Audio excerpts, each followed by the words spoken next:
One of the soldiers, Volodymyr, said the unit had been holding Russian troops back to help an advance of Ukrainian infantry, but aggressive Russian forces were attacking repeatedly despite their efforts, Volodymyr added. We have been recently holding the enemy back and helping our infantry troops to advance. The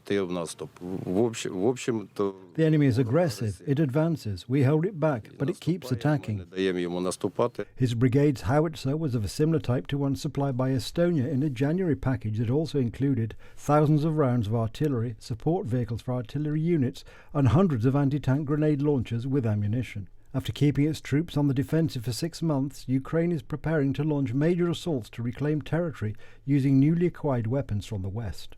It has already achieved its biggest gain since November in fighting around the city of Bakhmut since last week. Meanwhile, an apartment building in the small city of Yasynuvata, to the north of Russian-controlled Donetsk, was shelled in the early hours of Monday morning. No casualties were reported. One apartment was severely damaged in the shelling, which has been blamed on Ukraine. The shelling started at 6:50.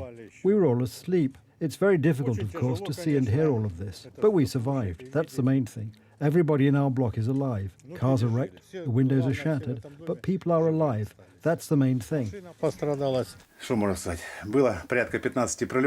There were about 15 strikes. My wife and I ran onto the landing and waited with our neighbours for the nightmare to end. Now we are clearing the gifts from the Ukrainian army. Yes, we were lucky.